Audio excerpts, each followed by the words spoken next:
So up on campus by the Leeds Center, which you can see in the background there, is this Civil War cemetery. You know, Lawrence was actually founded kind of pre-Civil War, and there are actually a lot of historians who say that the first shots of the Civil War were actually fired in Kansas. You know, if you know anything about Quantrill's raid or like the Jayhawkers, the Jayhawk actually comes from the term Jayhawker, which was a group of like kind of psycho abolitionists who would raid camps and attack, you know, the pro-slavers over in Missouri. And so this is actually really historic, and it's still here. Like here, you got to check out some of these gravestones. It's crazy. Frances died in 1857-53. That means she was born in 1804. Crazy. Something Dillard, 1863, age 73. Dude, that means he was born in like, what is that, 1790? Nuts. Man, that was actually during the Civil War. See, this one's starting to kind of fade away. They need to restore these, man. You don't want to lose these. This is craziness. Oh, this one's broken. Sorry, brother. I wonder if they're buried. I wonder if they're actually buried here. I mean, I would assume they are. I assume that the reason they're buried up here is because originally the town was all the way down on the other side of the hill, you know, way past where campus is now.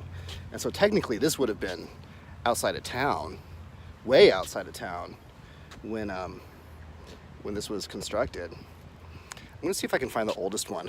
I'll be right back. I think this is it. Carl Rao, 1827, died 1855. Huh. Isn't very old. It's crazy. These days, if somebody dies at 60, we consider that dying young. Dude, there's a lot of people here who only lived to like 30 or 40. You know, a lot of people who died when they were in their teens.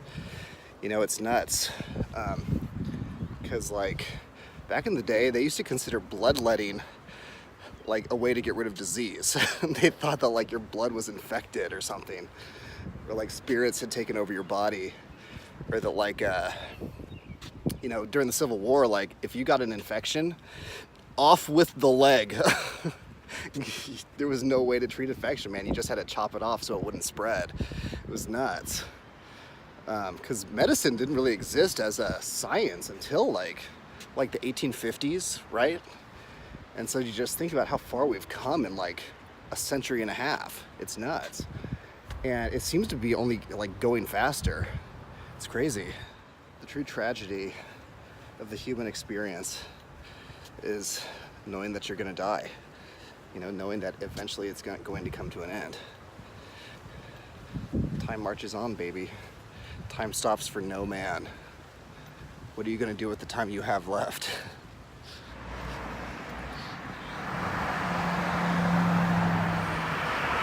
This is really cool at night, actually. All right, you ready for this?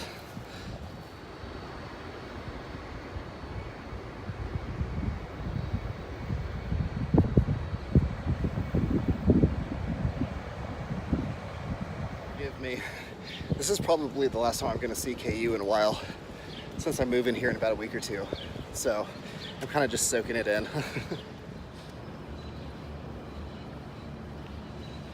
All right, got a nice sweat going.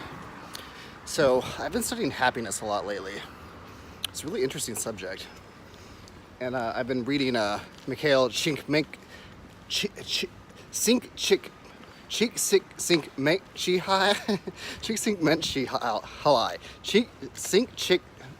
whatever. So he has a book called Flow, and he basically talks about how you can learn to control your emotions and how to figure out how to achieve happiness. He says going after things like material possessions or relationships or different things are what humans instinctually think causes happiness, but that's not actually what causes happiness.